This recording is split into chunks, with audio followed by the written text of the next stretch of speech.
Assalamualaikum warahmatullahi wabarakatuh. Sebelumnya perkenalkan, nama saya Sama Ambara. Saya mahasiswa psikologi Universitas Muhammadiyah Bandung semester 6. Baik, di sini saya akan sedikit menjelaskan terkait tentang teknik pengumpulan data serta analisis data dalam metode penelitian kualitatif.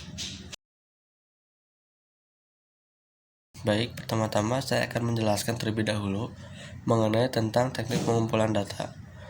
Nah, dalam teknik pengumpulan data, yang pertama ini kita dapat menggunakan teknik wawancara, di mana wawancara ini merupakan salah satu teknik yang dapat digunakan untuk mengumpulkan data penelitian. Secara sederhananya, dapat dikatakan bahwa wawancara ini adalah suatu proses atau kejadian interaksi antara pewawancara dengan sumber atau orang yang diwawancarainya dengan melalui komunikasi secara langsung. Nah, metode wawancara ini juga merupakan proses atau memperoleh keterangan untuk tujuan penelitian dengan cara tanya jawab sambil bertatap muka antara pewawancara dengan responden atau orang yang diwawancarainya, dengan atau tanpa menggunakan pedoman atau guideline wawancara. Dalam wawancara tersebut biasa dilakukan secara individu maupun kelompok dalam sehingga dapat data informatik dan orientik. Nah, selanjutnya yang kedua, di sini kita dapat menggunakan teknik observasi. Selain wawancara, observasi juga merupakan salah satu teknik dalam pengumpulan data yang sangat lazim gitu ya dalam metode penelitian kualitatif ini. Nah, observasi ini adalah bagian dalam pengumpulan data yang berarti mengumpulkan data langsung dari lapangan. Teknik observasi juga digunakan untuk mengetahui atau menyelidiki tingkah laku yang nonverbal seperti itu. Nah, baik, yang terakhir ini dalam teknik pengumpulan data ini kita dapat menggunakan dokumentasi. Nah, setelah kita misalkan sudah melakukan wawancara gitu ya, untuk sudah melakukan observasi, jangan lupa juga untuk melakukan dokumentasi gitu. Misalkan seperti kalau kita sudah melakukan wawancara atau kita sedang melakukan wawancara, kita merekam proses wawancara tersebut gitu. Nah, setelah kita melakukan observasi juga, jangan lupa kita untuk melakukan dokumentasi gitu. Dokumentasi di sini berupa dokumen seperti ini tuh bisa dipakai atau menggali informasi yang terjadi di masa silam seperti itu. Nah, peneliti juga perlu memiliki kepekaan untuk memaknai semua dokumen tersebut sehingga tidak sekedar barang yang tidak bermakna seperti itu. Nah, metode dokumentasi ini adalah metode pengumpulan data yang digunakan untuk menelusuri data historis, situasi sosial yang sangat berguna dalam penelitian kualitatif ini. Teknik atau studi dokumentasi ini adalah cara pengumpulan data melalui peninggalan arsip-arsip dan termasuk juga buku-buku tentang pendapat, teori, dalil-dalil atau hukum-hukum dan lain-lainnya gitu yang berhubungan dengan masalah penelitian kualitatif ini. Selanjutnya saya akan membahas atau menjelaskan terlebih dahulu terkait tentang langkah-langkah apa saja gitu ya yang perlu dipersiapkan dalam penelitian kualitatif ini. Nah, yang pertama ini kita dapat menyusun terlebih dahulu gitu ya rancangan penelitiannya. Penelitian yang akan kita lakukan ini atau yang akan nanti berangkat dari permasalahan dalam lingkup peristiwa yang sedang terus berlangsung dan bisa diamati. Nah, serta dapat diverifikasi juga secara langsung gitu ya, secara nyata dalam pada saat penelitian ini berlangsung. Nah, peristiwa ini yang diamati gitu ya dalam konteks kegiatan orang-orang atau organisasi di ruang lingkup atau lingkungan sekitar seperti itu. Nah, yang kedua, setelah kita melakukan rancangan penelitian, kita juga perlu melakukan memilih gitu ya lokasi yang dimana gitu yang untuk dapat kita lakukan penelitian tersebut gitu. Nah, sesuai dengan permasalahannya yang diangkat gitu ya dalam penelitian ini, maka kita dapat memilih gitu ya lokasi penelitian mana gitu yang dapat digunakan sesuai dengan sumber data gitu, sumber data dari permasalahan yang kita angkat dalam melakukan penelitian ini gitu. Yang ketiga, kita perlu mengurus perizinan gitu. Nah, setelah kita memilih gitu ya, memilih lokasi penelitian kita mau di mana, di daerah mana gitu, kita juga perlu gitu untuk melakukan meminta izin gitu untuk mengurus perizinan melakukan penelitian di daerah tersebut gitu. Nah, kita juga perlu mengurus berbagai hal yang diperlukan untuk kelancaran kegiatan penelitian ini. Nah, sekarang yang keempat ini menjajaki dan melihat keadaan, di mana proses penjajakan lapangan dan sosialisasi diri dengan keadaan, karena kitalah gitu ya yang menjadi alat utamanya gitu. Maka kita juga perlu menentukan gitu apakah daerah tersebut atau lapangan tersebut ini merasa terganggu atau tidak gitu diri kita itu, seperti itu. Nah, lalu yang kelima, di sini kita harus memilih dan memanfaatkan informan gitu ya. Ketika kita melakukan penjajaki dan mensosialisasikan diri kita gitu ya di lapangan, ada hal penting yang lainnya gitu yang perlu kita lakukan, yaitu menentukan narasumber gitu ya. Nah, jadi memang setelah kita melakukan rancangan penelitian, terus melakukan memilih lapangan, mengurus perizinan, kita juga perlu gitu untuk melakukan menentukan gitu narasumber mana nih yang pas untuk kita dapat melakukan teknik-teknik yang sudah disebutkan, misalkan teknik wawancara. Nah, kita perlu mewawancarai siapa nih di daerah tersebut agar proses penelitian kita dapat berjalan dengan lancar gitu, dan data-data juga dapat terpenuhi gitu untuk penelitian kita, seperti itu. Nah, lalu yang terakhir, yang keenam, kita juga perlu menyiapkan instrumen penelitian gitu ya. Nah, dalam penelitian kualitatif ini, peneliti juga adalah ujung tombak sebagai pengumpul data gitu ya, atau instrumen. Peneliti ini terjun secara langsung ke lapangan untuk mengumpulkan sejumlah informasi yang dibutuhkan, seperti itu. Nah, dalam rangka kepentingan ini, dalam kepentingan pengumpulan data ini, teknik yang dapat digunakan dapat berupa observasi, wawancara, dan studi dokumentasi, seperti itu. Lalu selanjutnya yaitu mengenai tentang di lapangan gitu ya. Nah, setelah kita mengetahui teknik pengumpulan data itu apa saja, terus kita juga sudah melakukan rancangan penelitian itu dengan matang gitu ya. Nah, kita juga perlu gitu ya untuk memahami dan memasuki latar atau lapangan di sekitar kita gitu. Nah, yang pertama ini kita perlu memahami latar penelitian ini gitu. Nah, dalam hal ini terdapat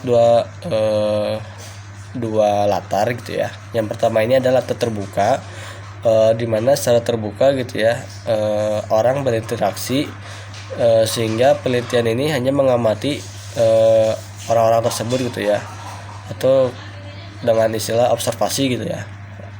Nah, yang kedua ini latar tertutup, di mana peneliti ini berinteraksi secara langsung dengan orang-orang di sekitar itu, seperti itu.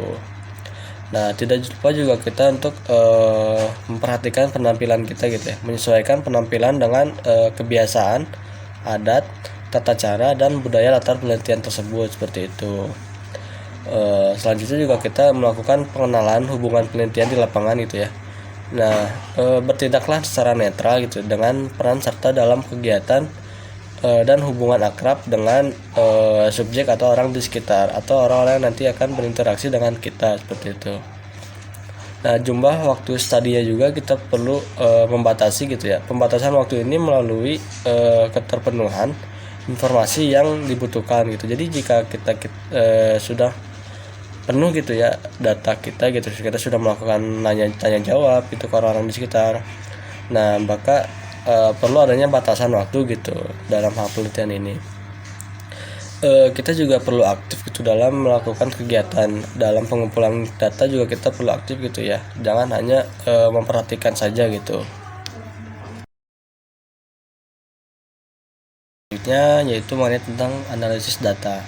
Nah, setelah kita melakukan kita tahu gitu ya teknik pengumpulan datanya seperti apa, terus melakukan rancangan penelitiannya bagaimana, terus langkah-langkahnya seperti apa gitu ya. Nah, setelah kita melakukan hal tersebut, kita lakukan analisis data gitu. Nah, melakukan analisis ini terhadap data ini yang telah didapatkan, peneliti dalam hal ini tuh biasanya melakukan interpretasi dari data yang didapatkan di lapangan seperti itu. Nah, terus mengambil kesimpulan dan memverifikasinya. Nah, dari kegiatan-kegiatan sebelumnya, langkah selanjutnya ini adalah menyimpulkan dan melakukan verifikasi atau kritik dari sumber apakah data tersebut valid atau tidak seperti itu. Nah, terus juga narasi hasil analisis ini, langkah terakhirnya ini adalah pelaporan hasil penelitian dalam bentuk tulisan, dan biasanya ini pendekatan kualitatif ini lebih cenderung menggunakan metode deskriptif analisis seperti itu. Nah, dalam teknik penelitian kualitatif ini terdapat 3 tahapan gitu ya untuk melakukan analisis data. Yang pertama ini analisis data sebelum di lapangan gitu ya. Nah, analisis ini tuh dalam tahap ini tuh dilakukan terhadap data hasil studi pendahuluan atau data sekunder yang akan digunakan peneliti gitu ya, untuk menentukan fokus penelitiannya tersebut. Nah, akan tetapi fokus penelitian pada tahap ini tuh masih bersifat sementara gitu, dan tentunya akan berkembang setelah peneliti ini melakukan penelitian di lapangan nanti gitu. Nah, dalam penyusunan proposalnya juga peneliti ini menentukan fokus penelitiannya gitu ya, untuk mencari tahu dari sumber data mana gitu yang termasuk dalam karakteristiknya seperti itu. Nah, yang kedua, analisis data selama di lapangan. Nah, pada tahap ini tuh analisis data ini dilakukan dengan mengumpulkan data gitu ya secara langsung melalui wawancara atau observasi. Nah, misalkannya tuh pada saat wawancara berlangsung gitu ya, peneliti ini sudah melakukan analisis terhadap jawaban-jawaban itu dari responden ini. Nah, jika peneliti ini belum puas dengan jawaban dari responden ini, maka peneliti ini bisa melakukan tahap selanjutnya gitu, melakukan pertanyaan lagi gitu sampai batas tertentu diperoleh data yang valid seperti itu. Contoh dari analisis domain ini misalkan kayak terdapat hubungan semantis gitu ya, terus juga ada bentuknya, dan juga contoh dari analisis domain itu sendiri. Nah, misalkan jenis gitu ya, bentuk hubungan semantisnya. Nah, dalam bentuknya ini kayak misalkan X adalah jenis Y gitu, seperti itu. Nah, untuk contohnya itu seperti kayak misalkan guru ini sebagai tenaga kependidikan. Nah, terus juga kalau misalkan kayak ada ruang gitu untuk hubungan semantisnya. Nah, dalam bentuknya ini adalah X adalah tempat Y dan Y adalah bagian dari Y. Misalkan seperti ini nih. Ruang atau kelas tempatnya di sekolah. Tempat upacara bendera ini bagian dari sekolah atau halaman sekolah, seperti itu. Lalu juga ada yang analisis taksonomi. Nah, pada tahap analisis ini adalah peneliti ini berupaya gitu untuk memahami domain-domain tertentu sesuai fokus masalah atau sasaran penelitian. Nah, masing-masing domain ini mulai dipahami itu secara mendalam, dan bagian-bagian yang lebih khusus ini lagi hingga tidak ada lagi gitu yang tersisa. Nah, alias habis gitu.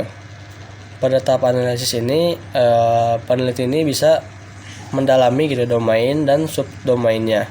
Yang terpenting lewat konsultasi dengan bahan-bahan atau pustaka untuk memperoleh pemahaman gitu lebih dalam. Lalu yang ketiga yaitu analisis data setelah selesai di lapangan. Nah, jadi setelah kita melakukan analisis sebelum di lapangan, terus kita sudah melakukan analisis selama di lapangan, kita juga melakukan analisis setelah selesai di lapangan gitu ya. Nah, pada tahap akhir ini, analisis data ini dibagi menjadi beberapa bagian, yaitu yang pertama analisis domain. Nah, analisis domain ini yaitu memberi gambaran umum gitu ya dari objek atau penelitian gitu. Nah, yang kedua ini ada analisis taksonomi, yaitu penjabaran secara rinci dari analisis domain melalui observasi terfokus gitu. Nah, yang ketiga analisis komponensial. yaitu mencari spesifik pada setiap detail struktur internal. Dan yang terakhir ini analisis tema kultural, yaitu mencari suatu hubungan gitu, seperti itu.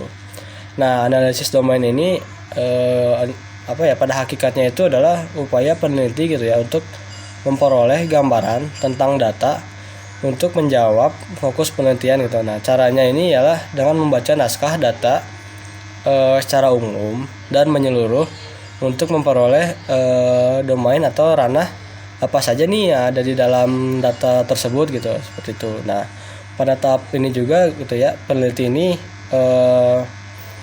belum perlu gitu ya membaca dan memahami data secara analisis secara rinci dan detail, karena targetnya ini hanya untuk memperoleh domain atau ranahnya itu sendiri. Nah, hasil analisisnya ini berupa pengetahuan tingkat permukaan terus tentang berbagai ranah konseptualnya gitu. Nah, dari hasil pembacaan itu juga diperoleh hal-hal penting gitu dari kata, frase atau bahkan kalimat untuk dibuat catatan di pinggirnya, seperti itu.